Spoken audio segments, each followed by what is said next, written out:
TRASACAN, trash.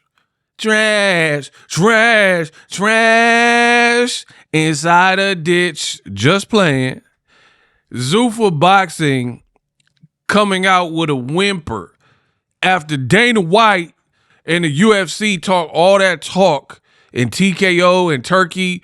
Oh man, we got to talk about it. Your boy Ego.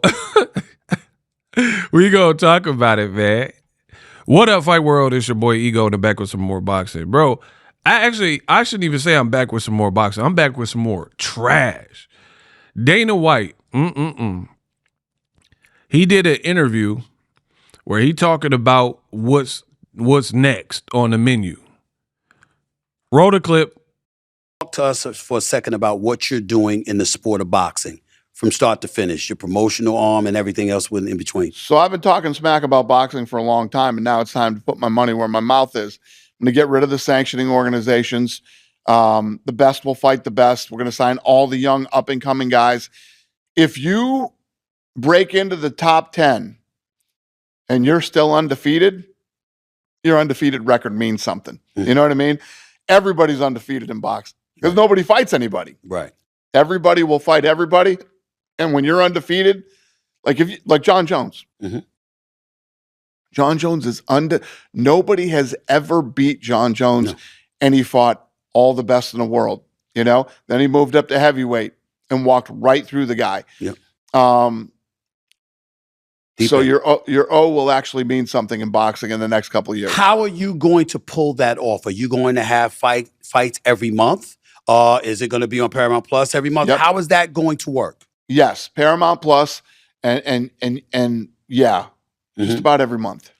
How are you going to be able to pull off getting some of these fighters who are under contract, obviously, whether it's I'm just speaking hypothetically, the top ranks of the world, the PBCs of the world and what have you. I mean, these fighters, some of the elite fighters are under contract with other folks. I mean, you just wait for the contract to run out. I mean, what's the deal? How's all that going to work? All contracts eventually end, and I need to get out there and prove myself over the next couple of years.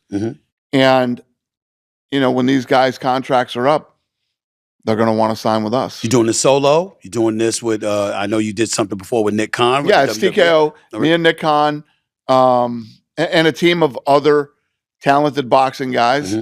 And, we've already done some pretty big things before the first fight. We're going to start making a lot of announcements here soon. And it's been fun so far. Bro, all that sound like cap, right? All that, we've done big things. Here's my thing. When people talk, I listen. I listen to what you're saying. Notice everything was completely ambiguous. He didn't really reveal nothing. Oh, guys, contract's who are you going to sign? We going to sign these top up-and-coming guys. Bro, it's going to take years to properly brand a new fighter to get them popping to the point where they're bona fide stars. So you're already behind. Then you're talking about we got to wait for PBC and top ranked guys, their contract to end. Who knows what level contracts or how many fights they got with other promoters already established. Now, they did come out and say the main event, trash. Oh, my God. And then even in the boxing match is the night before, the 23rd. Right. And when I talk about matchmaking, I'm going to have all these up-and-coming guys. Like we have, this kid named Ocampo, who is a seasoned veteran. His only losses are in title fights, 3 title fight losses. He has more knockouts than Callum has fights. Wow. Callum undefeated, 15-0. And it's the main event. Should be, again, a badass boxing event. Bro, this man, Dana White, does not know boxing. I see why Sean Zattel pressed him and he had no answers. I don't know what y'all know, but what he's talking about, he was like, it's going to be a bad boxing night. This is who his main event is. Carlos Ocampo. You guys are fake. Because Ocampo has 3 losses, all to PBC fighters, starting with Errol Spence, because he fought him when he was undefeated. I was at the fight. Errol Spence, it was like a title defense, mandatory. Ocampo was undefeated. I went to Texas, and guess what? Y'all being so fake, were in the comment section talking about, oh, Errol Spence is a cherry picker. Mind you, Ocampo at the time was undefeated. Ocampo at the time was Errol Spence's mandatory, but you fake said that Errol Spence was a cherry picker years ago for fighting his mandatory, Carlos Ocampo, because you didn't know who he wants to see. So you didn't know who he was, Ocampo, and you were like, Errol Spence picked a bum. He cherry picked, even though it was his mandatory. Now you mean to tell me after 3 PBC fighters, Errol Spence, Tim Tszyu, and Sebastian Fundora all beat this guy. They all had their way with Ocampo. Pause. Right? This is Dana White's opening event. Look, 3 losses, 2 by knockout. He got knocked out by Tim Tszyu early, and he got knocked out by Errol Spence early. Right? Everything I'm saying checks out. Right? Errol Spence, I went to his fight in 2018. Errol knocked him out in the first round at the Ford Center, Frisco at the Star. Look, first round knockout. This guy got knocked out in the first round. Then he fought a bunch of nobodies, and then when he got to Sebastian Fundora, he lost on the cards, right? And then he fought Tim Tszyu in 2023, so 2-3 years ago, and he got cooked in Australia, also knocked out in the first round. This is Zuffa Boxing's first opponent for Caleb Walsh. And then Dana White, who don't know boxing, he's like, this guy got more knockouts than Caleb has fights. Yeah, because he fought in Mexico against club fighters. But he was like, every time he stepped up, it was a title fight. Yeah, but every time he stepped up against a PBC fighter, he also got knocked out and or beat.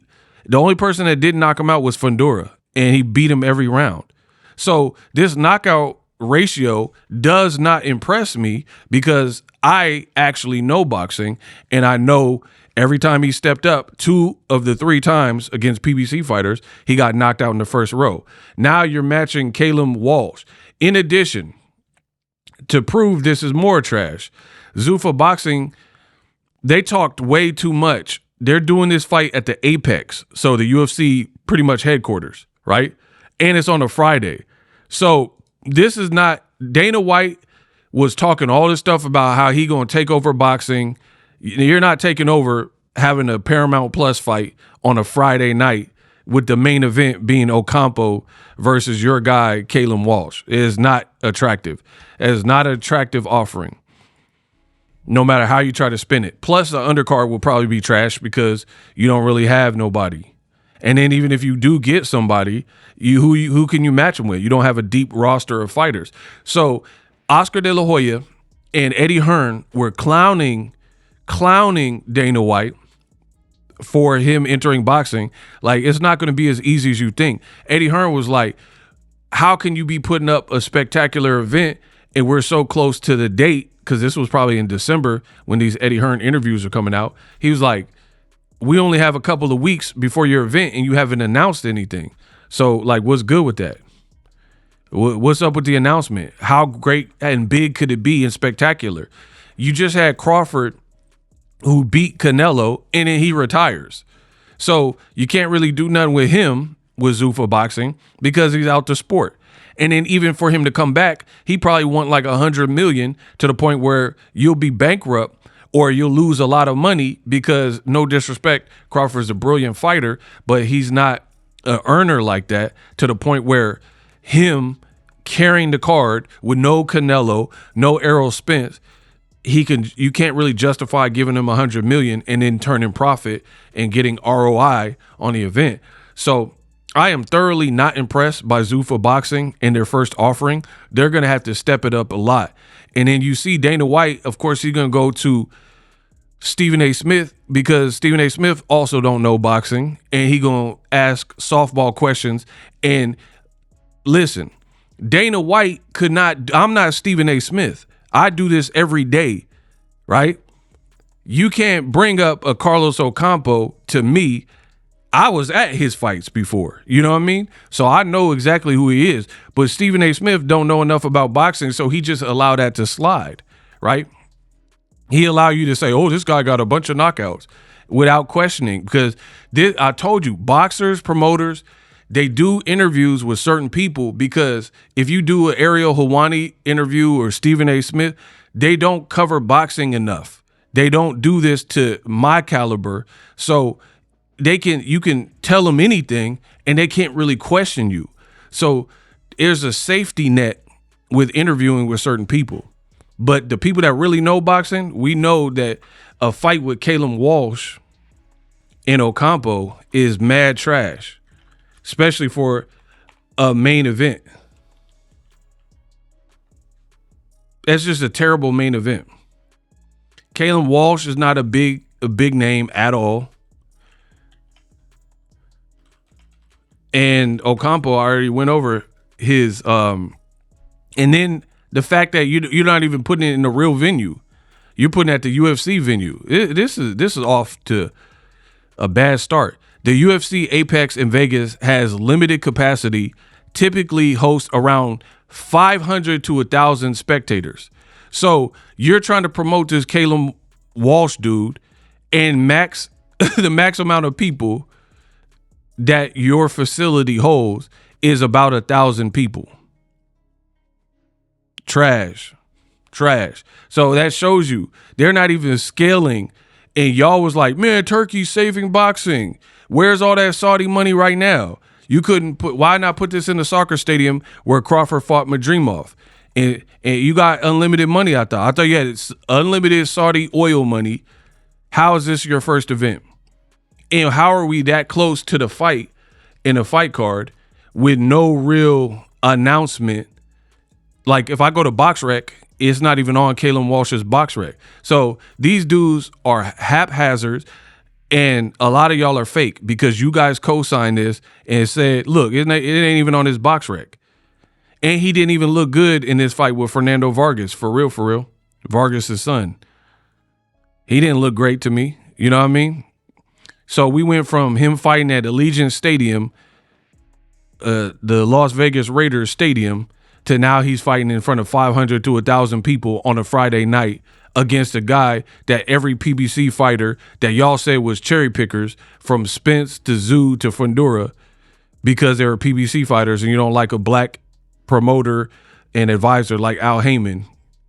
Now it's acceptable for this dude to fight this washed up fighter that ain't done nothing but lose to PBC fighters. And the selling point is, oh, he got more knockouts than this guy has fights. Man, get Dana White out of my sport. Thank you. Holla. Live streaming can be tough, which is why I use StreamYard. Click the link in the description for StreamYard, which is an awesome tool that enables you to set up your stream with ease of use. Get great results with live streaming. It's what I use. Stream to social media with ease with StreamYard. Live streaming is here to stay. Engage with your audience using StreamYard. Great way to reach out to your audience and connect. So you need a tool that can do that.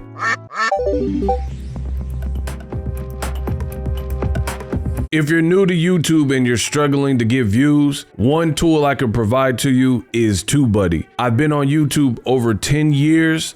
I use TubeBuddy daily to crank out videos just like this one that you're watching. Learn how the pros do it with TubeBuddy. YouTube receives a lot of traffic, which also means a lot of creators, a lot of people putting out content. So you need to learn the ropes so you know how to separate yourself, especially if you're new. But even if you're a pro, use TubeBuddy. The link is in the description.